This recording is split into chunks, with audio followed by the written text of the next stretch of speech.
പ്രിയമുള്ളവരെ, അന്തോണീസ് പുണ്യാളൻ 35-ാമത്തെ വയസ്സിലാണ് മരിച്ചത്. 1195 ഓഗസ്റ്റ് മാസം 15-ാം തീയതി ജനിച്ചു. ജൂൺ 13-ാം തീയതി മരിച്ചു 1231. ഈ മരണം കഴിഞ്ഞ് ശവസംസ്കാരം പെട്ടെന്ന് നടത്താൻ പറ്റി. വേറെ ഒന്നുമല്ല, വിശുദ്ധൻ മരിച്ചു എന്ന് വഴിയിലൂടെ ആളുകൾ ഇങ്ങനെ വിളിച്ചു പറഞ്ഞു. എന്നിട്ട് ഇറ്റലിയിലെ അർസെല്ല എന്ന് പറയുന്ന ഒരു സ്ഥലത്താണ് ഈ വിശുദ്ധൻ മരണപ്പെട്ടതെന്ന് ചരിത്രം പറയുന്നു.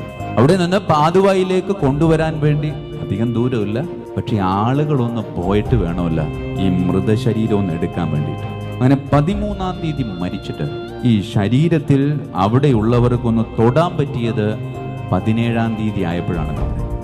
വെള്ളിയാഴ്ച ജൂൺ 13 വെള്ളിയാഴ്ചയാണ് മരിക്കുന്നത്. ശവസംസ്കാരം നടക്കുന്നത് 17-ാം തീയതി ചൊവ്വാഴ്ചയാണ്. അതുകൊണ്ടാണ് ചൊവ്വാഴ്ചകളിൽ വിശുദ്ധനോടുള്ള വണക്കത്തിന്റെ ദിവസമായിട്ട് കത്തോലിക്ക സഭ ആചരിക്കുന്നത്.